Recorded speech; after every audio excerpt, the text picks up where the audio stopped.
Chapter 21. Mahavakyams. Chaturvakyam, or the four great sentences from Vedas. Swamiji. People say that Brahmopadisam is necessary for moksha, salvation, and that this Brahmopadisam is the famous Chaturvakyam, the great four sayings. In Chapter 4 there is already a reference about these, but kindly enlighten me as to what these expressions really mean. What are the four great sayings? They are Prajnanam Brahma, Aham Brahmasmi, Tatvamasi, and I am Atma Brahma. What is it to be done with these sayings? We must contemplate over these four sayings and recite them. What have you understood by these expressions? Prajnanam Brahma means that Brahma is the knowledge manifested outside. Aham Brahmasmi means I become Brahma. Tatvamasi means, that becomes you. I am Atma Brahma means, this is Atma which is Brahma. This is how I have understood these expressions. By repeating and contemplating over these expressions you are going to get salvation. Then by merely repeating the expressions, sugar is sweet, it is good to eat, it is white, etc., one must be also getting the taste of sugar in his mouth and experience of eating the same. But however much you may repeat these expressions and think over the same, your thoughts will never materialize into sugar, nor you will have any idea of sugar. That is so. We must actually eat it. Then only we will be able to know all about it. In the same manner, by simply contemplating over these great sayings you won't be able to know Brahma. Not only that, the meanings that you give for these sayings are incorrect. Prajnanam Brahma means that factor which is the manifestation of the knowledge in us.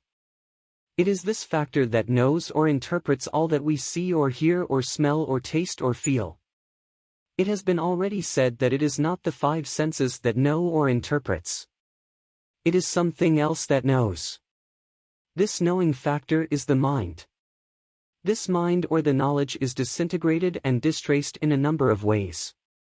Prajnanam Brahma is the collection and integration of this knowledge inside.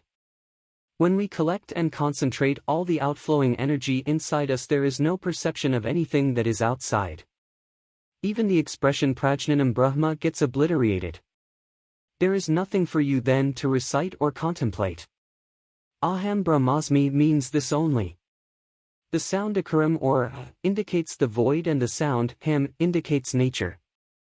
The expression Aham Brahmasmi indicates that state when the flow of energy as nature is conquered and centered inside. In this state also there is no perception of anything outside. There is nothing for you to repeat or contemplate. Tatvamasi is this. That is indicative of Brahma, Tvam is indicative of the energy that comes out of it as you. Tatvamasi is indicative of the state where this you that comes out from that, the Brahma, or truth, is merged with the Brahma itself. In this state also there is no perception of anything whatsoever, much less of this particular expression for us to repeat or contemplate. The expression I am Atma Brahma also means the merging of the energy that flows out with the inner Atman so as to become one with it. In this stage also there is nothing else. There is no thing to repeat or contemplate even. These expressions are not meant for repetition or contemplation for the purpose of getting moksha. They are meant only to describe the state of Brahma. There is also another expression describing the state of Brahma. It is Brahmajyotiraham. This expression also indicates that Brahma is the Jyotis, the eternal light, and it shines out in the void as Ham, the Prakriti, nature. Brahmajyotiraham is that state where this light is not exhausted in the form of nature outside but is made to shine inside, eternally transcending all conceptions of time and space. This is the state where the self, the Brahma alone exists. It is this state that is known as Brahma is Sath, real, and Jagat is Mithya, world is unreal. Instead of finding out this truth and collecting and controlling the energy that wastes itself out from us, what is the use of repeating all these and of setting up the Trimurti, three gods, and worshipping them, or by observing fasts or other kinds of penances and getting ruined in health?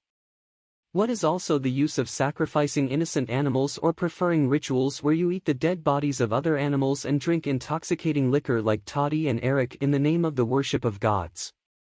Again, what is the use going to Kasi, Benares or Rameswara, undergoing all sorts of privations and sufferings and dipping yourself in dirty waters and getting all sorts of ailments of the body? By doing all these your Jiva, life, is only going down and not up. If you want it to go up and realize the self, you must have control of your energy and prevent its waste. You must get the same concentrated within you and merge it with the self.